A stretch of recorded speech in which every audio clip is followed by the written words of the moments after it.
형제들아, 내가 너희에게 전한 복음을 너희에게 알게 하노니 이는 너희가 받은 것이요 또 그 가운데 선 것이라. 너희가 만일 내가 전한 그 말을 굳게 지키고 헛되이 믿지 아니하였으면 그로 말미암아 구원을 받으리라.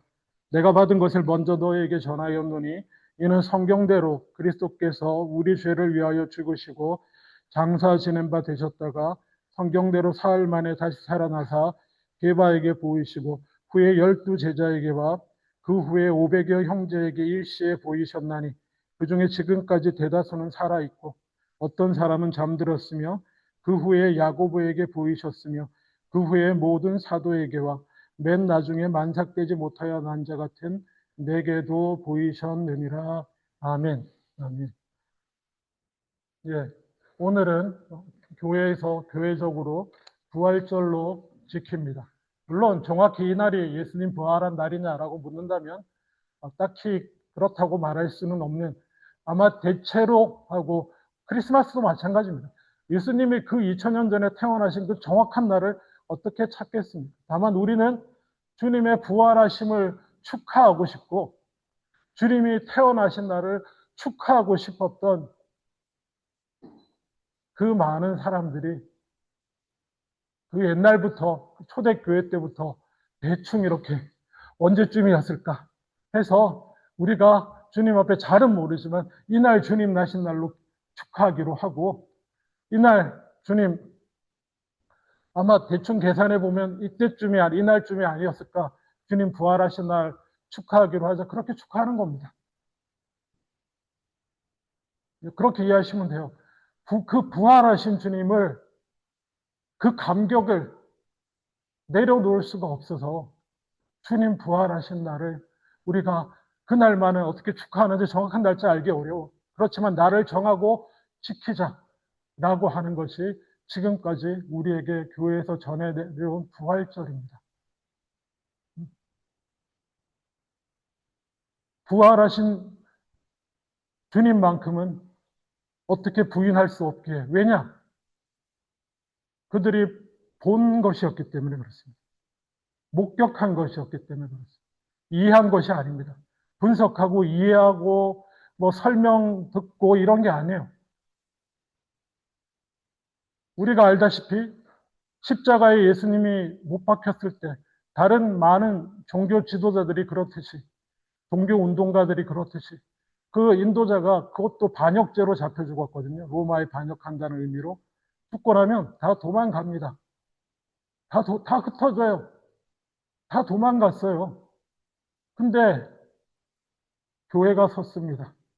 정확히 말하면 그들이 놀랍게도 다시 그 예수님을 죄인으로 몰아서 자기들의 권위와 이런 것에 자기들의 기존 종교 시스템인 유대교를 흔들고 이러니까 거기에 그것 때문에 죄인으로 몰아서 죽인 그 서슬퍼런 유대 종교 지도자들이 살아있고 십자가에 못 박았던 로마 총독부가 서슬퍼렇게, 반역자로 예수님을 못 박은 로마 총독부가 서슬퍼렇게 살아있는데 몰래 지하 운동한 것도 아닙니다. 그냥 예루살렘의 한복판에 나와가지고 유대 너희 종교 지도자들하고 로마 총독부 너희 둘이 작당해서 십자가에 못 박혀 죽인 그 예수님이 부활하셨다. 그분이 그리스도시다. 그렇게 선포함으로 초대교회가 시작되었습니다. 그들이 미쳤습니까? 부활하신 주님을 목격한 것이 그들을 그렇게 만든 것입니다. 언젠가 작년에 설교했나요? 부활은, 다시 말씀드립니다. 주님의 부활은 과학적인 사실이 될 수가 없습니다. 부활은 오직 역사적인 사실일 뿐입니다. 왜냐? 과학자들도 요즘 과학을 넘어서 다른 걸 자꾸 하려고 그러는데, 과학이 뭡니까? 과학은 지금 실험해 볼 수 있는 걸로 실험하고 결과를 내는 겁니다. 해볼 수 있는 걸로. 가설 세우고 실험해보고 결과 보는 게 과학이에요. 근데 2000년 전에 한 사람이 죽었다가, 그야말로 진실로 모든 기록에 의하면 진정으로 사형당해서 죽었다가 다시 살아난 일을 어떻게 실험하고 조사해 보겠습니까? 불가능한 일이에요. 그렇지만 한 가지는 남습니다.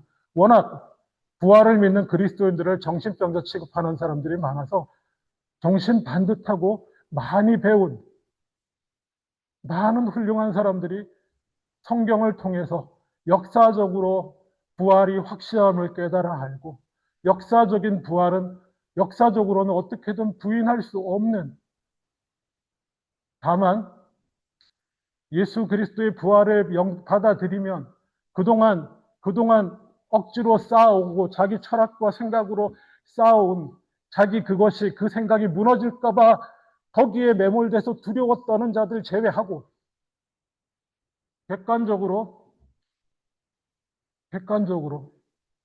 이것이 역사적으로는 부인될 수 없는 사실임을 깨달은 사람들은 적어도 부인할 수 없다. 그리고 그렇게 시작해서 부활이 사실임을 성령의 은혜로 깨닫게 된 사람들은 변화되고 오늘날에도 여전히 주님 앞에 나옵니다. 저도 젊을 때는 정말 부활을 믿어야 구원받는다 그래가지고, 어, 서론이 긴데요. 오늘 본문 첫째 줄 하고도 들어갑니다. 첫째 줄에도 들어가요. 이게 1절 한번 보세요. 1절. 너희에게 전한 복음을 믿어야 구원 얻는다. 하는데 이 전한 복음이 뭐냐? 쭉 설명하다 보면 그게 3절에 나와요. 우리에게 주신 복음, 믿고 구원 얻을 복음이 3절입니다. 성경대로 그리스도께서 우리 죄를 위하여 죽으시고 장사 지낸 바 되셨다가 다시 살아나셨다. 이게 복음이라는 거예요. 그래서 어릴 때부터 교회 생활한 제 입장에서 이걸 믿어야 구원을 얻는데 저는 믿고 구원받고 싶었어요. 믿고 지옥에 안 가고 뭐 어쨌든 영생으로 천국에 가고 싶었어요. 근데 부활을 믿어야 된대요. 여러분은 부활을 어떻게 믿으십니까? 제가 어릴 때부터 제가 또 과학은 좋아했거든요. 수학이 안 돼가지고 과학의 길을 버린 사람이 접니다만 과학의 길로 계속 가려면 수학을 잘해야 되더라고. 왠지 과학이 아니고.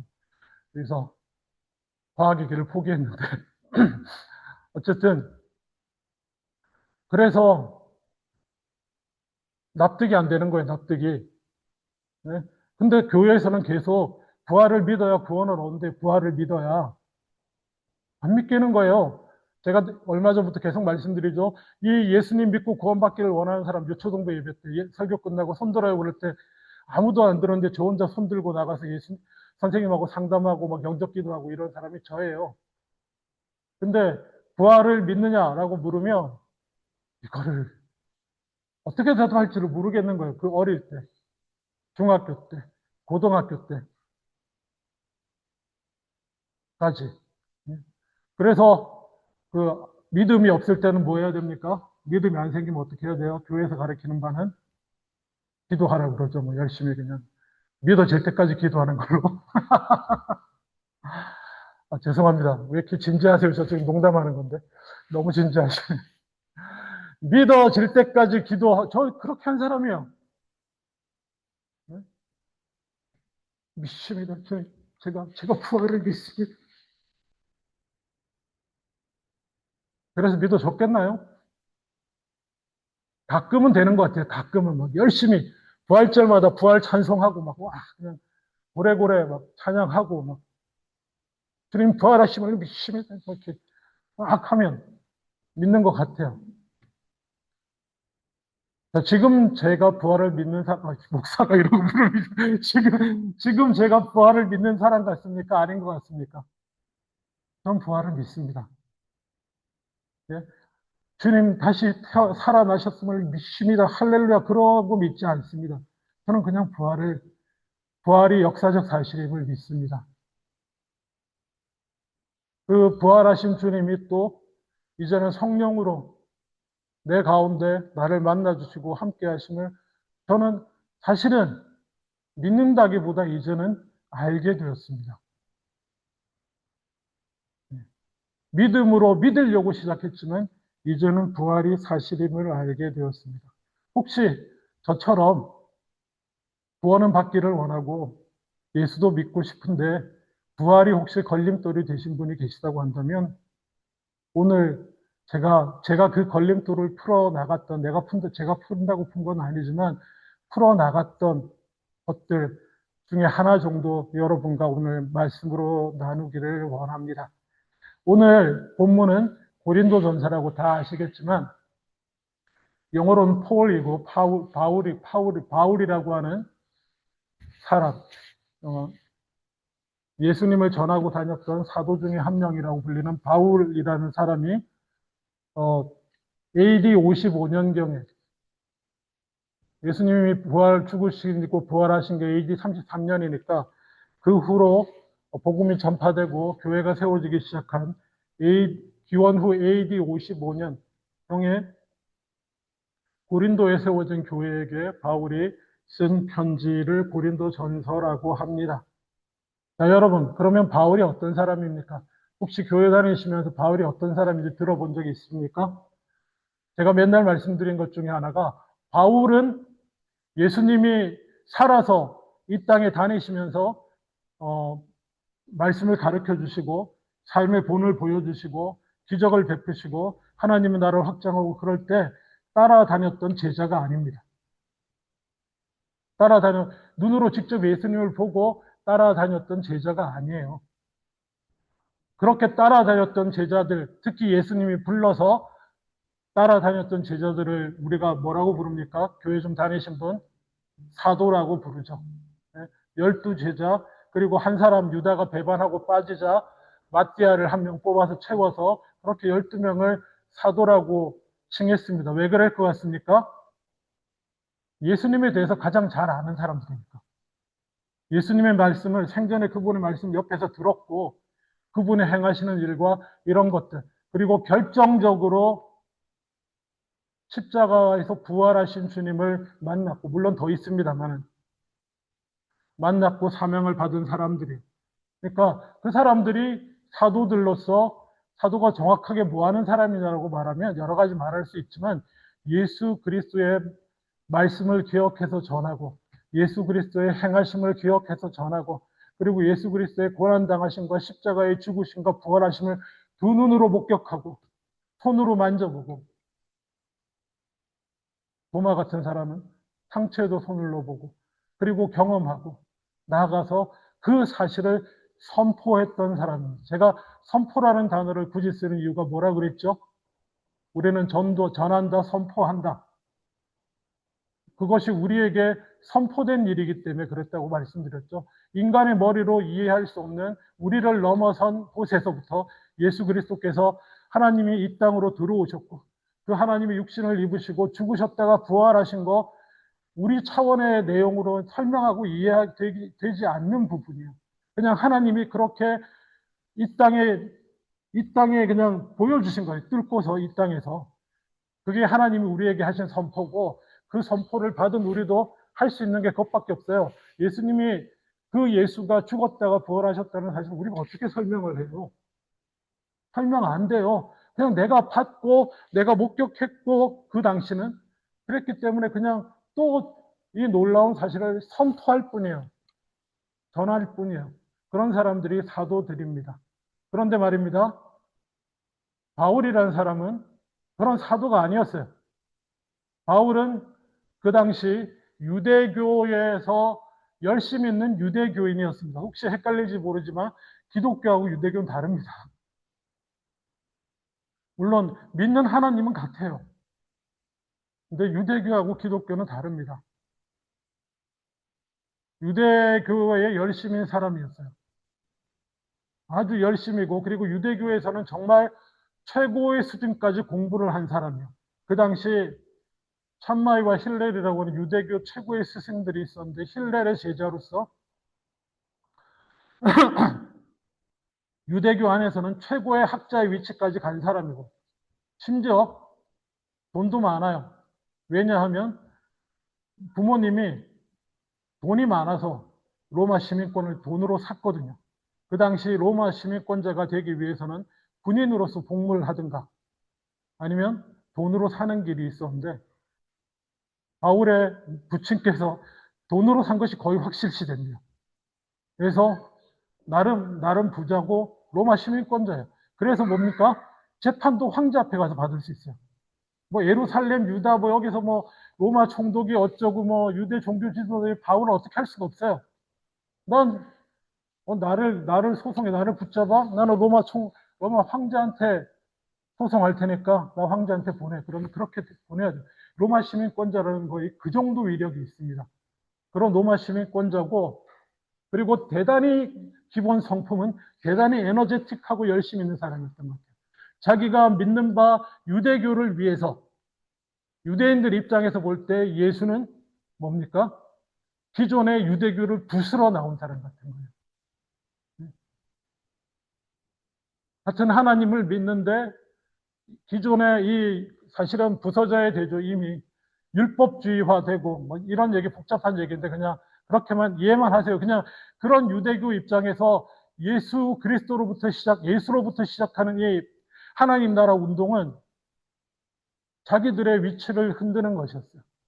따라서 바울도 열심히 있는 유대인으로서 예수 운동하는 자들, 예수를 그리스도라고 부르며 따르는 자들을 박멸하러, 소탕하러 돌아다니던 사람이 바울이었습니다.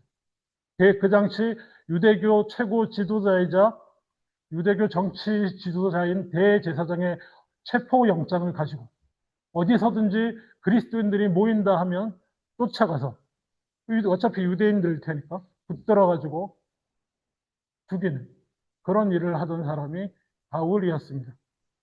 근데 여러분, 그런 사람이 다 알아요. 예수 믿는 사람은 다 압니다. 저 독종. 마치 일제시대 때 순사같이 독립운동하는 사람들 쫓아다니면서 붙드는 그런 사람 같이 그런 자라는 걸 다 알아요. 근데 그 바울이 어느 날 갑자기 예수님 만났다 그러고 세례 아나니아라는 사람한테 그 다메섹에 있는 작은 교회 모임에 있는 신실한 지도자인데 그 아나니아라는 사람을 통해서 세례받았다 그러고, 그리고는 예수님이 나를 나도 사도로 부르셨다. 그러면서 교회에 온 거예요. 자기의 갖고 있는 유대교 안에서의 명성, 기존에 갖고 있는 명성, 누리던 권력, 이런 거 다 버리고, 나중에 자기 표현을 빌리면 배설물처럼 여기고, 다 버리고 자기가 핍박했던 이 예수 운동에 예수가 다시 부활했다고 떠들고 있는 말도 안 되는, 거기에 동참하겠다고 나온 사람이 바울이었습니다. 바울이 왜 그랬을 것 같습니까? 바울이 왜 그랬을까요? 우리는 이 사실이 우리가 지금 성경으로 가지고 있는 곳에 세 군데에나 나옵니다. 왜 이렇게 많이 기록되어 있을까요, 여러분? 바울이 내가 어떻게 예수를 믿게 됐는지, 내가 왜 나를 사도로 불러도 돼, 내가 왜 사도로 부르심을 받고 복음을 위해 이렇게 여러분들처럼 같이 헌신하게 됐는지라고 간증하는 내용이 세 군데 기록되어 있어요. 왜 그랬을 것 같습니까? 안 믿으니까 사람들이. 하도 저는 그런 측면도 분명히 있다고 생각합니다. 물론 배경은 다, 바울은 자기가 복음을 전할 때 그들이 유대인이든지 아그리파 왕이든지 그 앞에 나가서 복음을 전할 때마다 자기가 어떻게 예수를 믿게 됐는지를 전합니다. 내가 원래 이런 사람이었는데, 내가 원래 크리스천들을 핍박하던 사람이었는데, 내가 이렇게 다 내려놓고 정말 당신 보기에 심지어는 세사들에 묶여서 재판정에 서가지고도 이거 묶인 것 말고는 여러분도 나처럼 예수 믿는 사람이 되기를 원합니다. 이렇게 말하는 지경이 됐는지, 사도행전 제일 먼저 나와 있는 것이 사도행전입니다. 특별히 사도행전 9장에 29장에 제일 먼저 그 얘기가 나와 있는데, 그냥 다 읽기는 시간이 많이 걸리니까 한마디로 요점은 그렇습니다. 자기는 원래 유대교에 열심히 얻고, 그래서 이번에는 다메섹이라고 하는 곳은 지금 다마스커스라는 데입니다. 다마스커스에 또 그리스도인, 예수 믿는 자들의 모임이 있다는 소리를 듣고 대제사장의 체포 영장을 받아가지고 다마스커스로 가는 중이었습니다. 예루살렘에서 북쪽으로 가는 거예요. 북쪽으로 가는 길에 이거는 바울의 간증입니다. 찬란한 빛이 나를 감쌌다. 그리고 그 빛으로 인해 자기는 아무것도 볼 수 없었는데 목소리가 들렸다. 어떤 목소리인가? 내가 나를 핍박하느냐.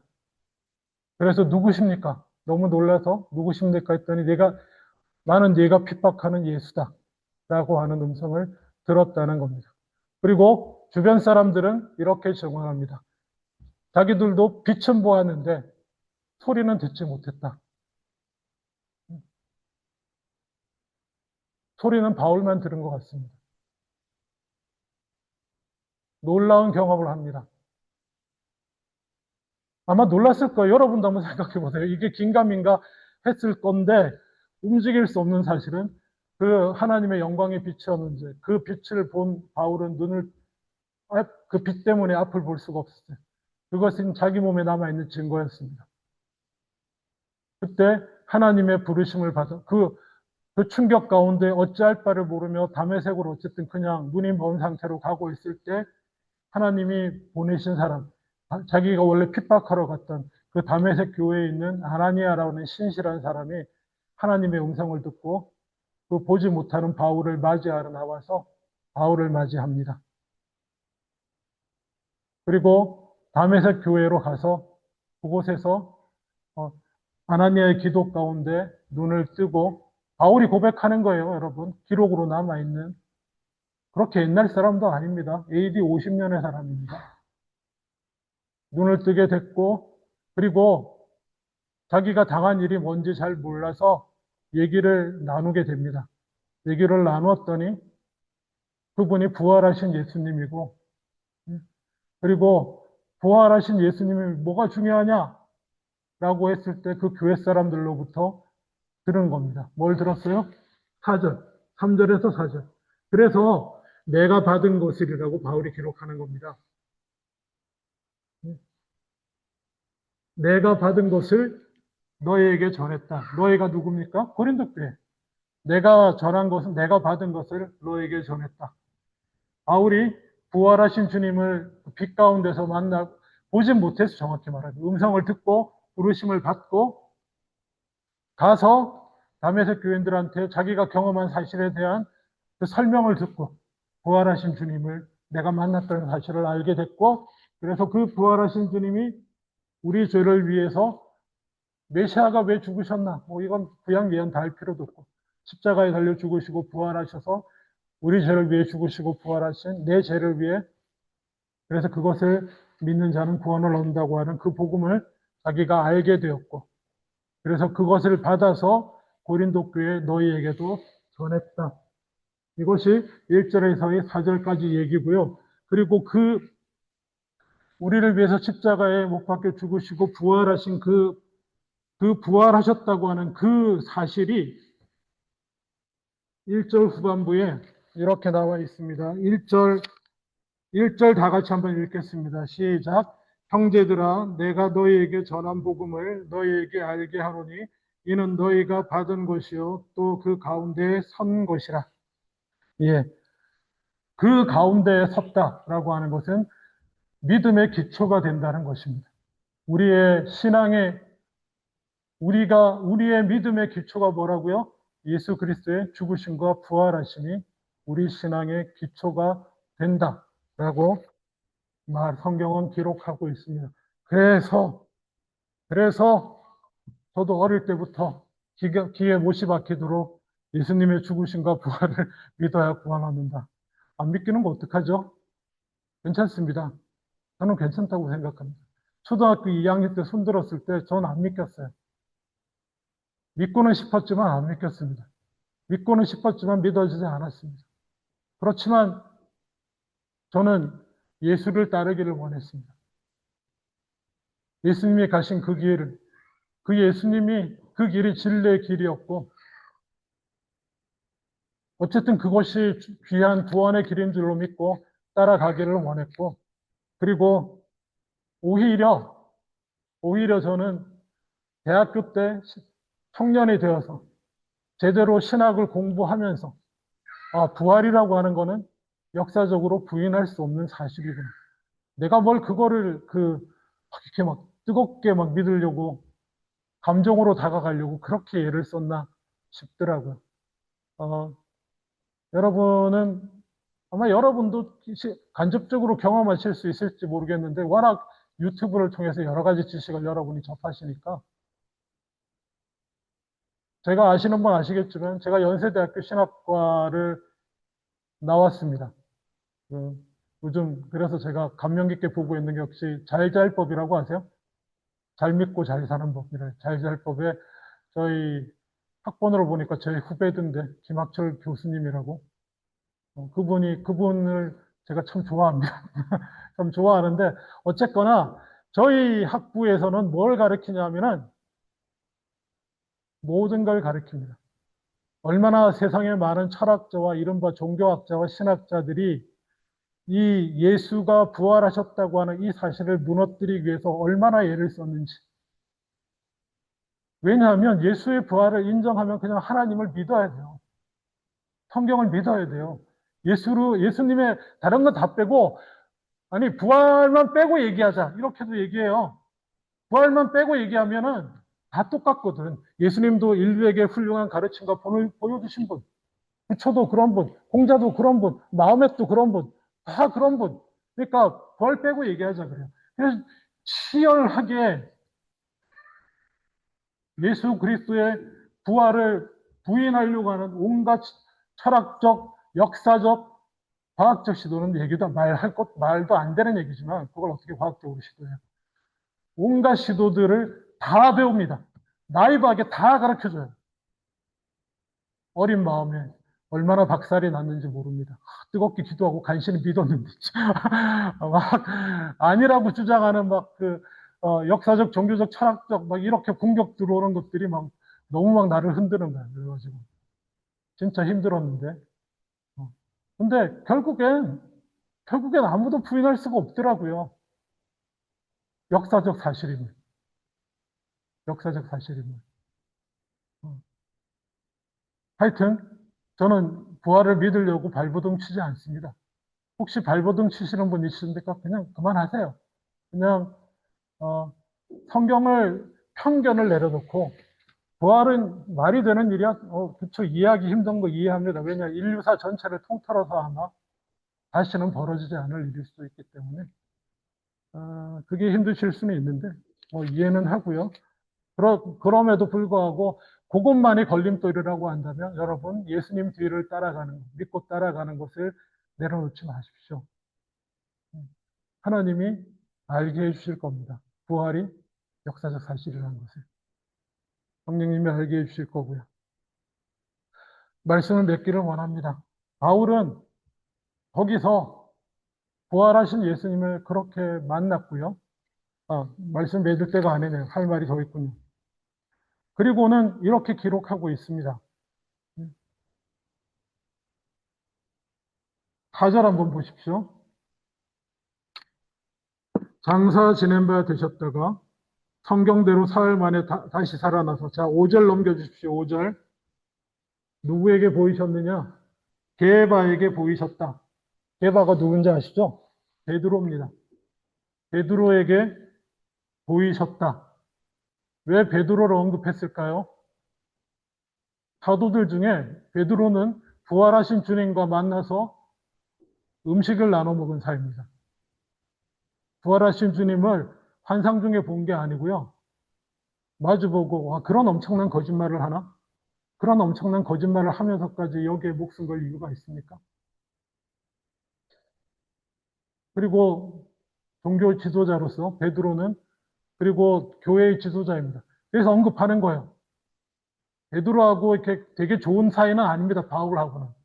왜냐하면 베드로가 아주 태생적 타고난 유대인으로서 참 율법주의자적인 면모를 이렇게 끊지 못하죠. 나면서부터 유대인으로 자랐는데 잘 버리지 못하는 그것 때문에 바울은 좀 이렇게 종교 지도자 제일 위에 있는 수제자 있지만은 바울은 이렇게 티격태격하는 분이 많음에도 불구하고 그가 예수님을 만난 사람이다. 부활하신 주님을 만난 사람이고 또 뭐냐?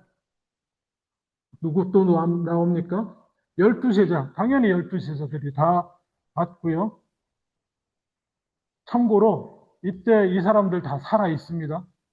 교회에 다 살아 있어요. 확인해 보겠습니다. 제가 가서 물어볼게요. 그러세요. 가서 베드로 만나서 얘기해 보세요. 부활하신 예수님을 만난 사람들이 지금 안 죽고 다 살아 있는 시점이에요. 그래서 편지를 그렇게 쓰는 거예요. 여러분 아시죠? 베드로도 부활한 주님을 만났고요.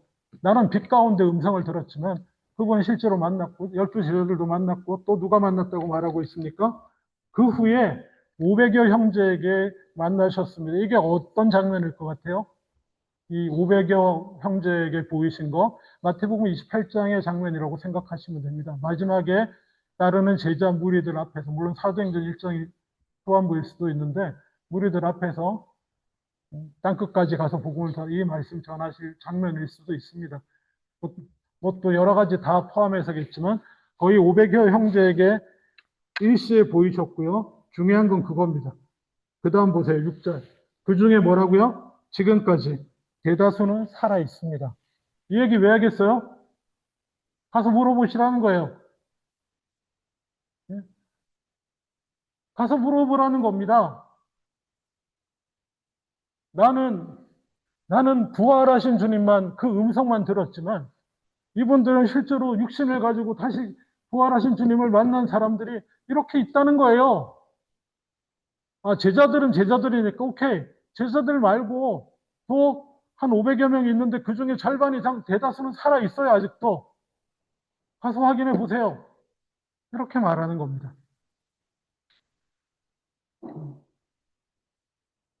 7절. 그 후에 야고보에게 보였습니다. 야고보는 왜 언급했을까요? 여러분, 이 야고보는 누군지 아십니까? 예수님의 육신적인 동생 야고보예요. 여러분, 마리아가 예수님 놓고요. 계속 아들, 딸들 낳았어요. 요셉하고 관계에서. 그래서 예수님 동생도 있었습니다. 야고보라고. 근데 아시죠? 예수 전도하기 가장 어려운 사람이 누굽니까? 가족인데 가족 중에서도 부모님보다도 어쩌면 형제 자매일 거예요. 나와 라이벌 관계에 있는. 야고보도 그래서 바울이 야고보도 언급하는 거예요. 야고보도 나중에 와서야 교회의 중요한 인물이 됩니다. 그 중에는 물론 12제자로 따른 야고보도 있고 여기는 동생 야고보입니다. 왜 그랬겠어요? 부활하신 형을 봤기 때문에 이제는 형이 아니지. 부활하신 뭐야 이거 이렇게 돼. 예수님을 만난 다음에 야고보도 이제는 주님으로서 주님이신 예수 그리스도의 뒤를 따르는 사람이 된 겁니다. 야고보도 있다고 얘기하는 거예요. 그 당시에는 이제 이미 교회의 지도자급으로 거의 사도급으로 야고보가 들어와 있었습니다. 야고보도 부활하신 주님을 만났다는 것입니다. 그 후에 모든 사도에게 이제 12명 외에 꼭 12사도만 사도라고 바울은 말하지 않습니다. 12사도만 사도는 바울은 못 끼잖아요. 예수님으로부터 사명을 받은 부르심을 받은 모든 자들을 바울은 사도로 부릅니다. 자기 포함해서. 다른 모든 사도들과 그리고 나중에 만삭되지 못하여 난 자 같은 부족하다는 거죠. 부족한 내게도 오히려 나타나셨다. 이 땅에 계실 동안은 자기가 가까이 가지 못, 오히려 멀리하고 했지만 부활하신 주님은 나도 만났다. 이렇게 기록하고 있는 것입니다. 이거를 역사적인 사실이라고 하는 겁니다. 역사적인 개연성이라고 하고요. 역사는 개연성의 학문입니다. 그리고 이제 정말 말씀을 맺기를 원합니다. 오늘날 우리는 부활하신 주님을 어떻게 만나나요? 바울은 그래도 빛 가운데라도 예수님 부활하신 얼마 안 돼가지고 막 영빨이 막 세상을 덮을 때 그래서 빛 가운데 주님을 만나고 그랬을까요? 모르겠지만 하여튼 오늘날 우리는 어떻게 부활하신 주님을 만납니까? 우리는 제가 오늘 읽은 이런 성경 말씀을 통해서 성경에 기록된 선포를 통해서 주님을 만나게 되는 줄로 믿습니다. 물론 오늘날에도 바울처럼 빛 가운데 주님의 음성을 들을 수도 있습니다. 환상 가운데 희미하게 주님의 모습을 보고 인생이 뒤집어지는 사람이 있을 겁니다. 있을 수도 있고요. 그렇지만 그 모든 것을 넘어서 오늘날 우리에게 기본적으로 주어진 누구든지 예수 이름을 부를 수 있도록 기본적으로 우리에게 주어진 것은 하나님의 말씀, 성경의 말씀, 복음서의 말씀인 줄로 믿습니다. 복음서를 읽으면서 그 안에서 선포되는 예수님을 우리는 만나는 것입니다. 그리고 우리는 그 선포되는 예수님의 말씀이 우리 영혼에 우리 마음에 닿을 때 그분을 믿기로 따르기로 결정하고 내가 믿기로 따르기로 은혜로 결정할 때 하나님의 성령이 우리 가운데 임하시고 그리고 나를 내가 믿음으로 발버둥 치지 않아도 믿음으로 나아가는 구원의 길로 인도해 주시는 줄로 믿습니다. 적어도 저한테는 그랬습니다. 기도하겠습니다.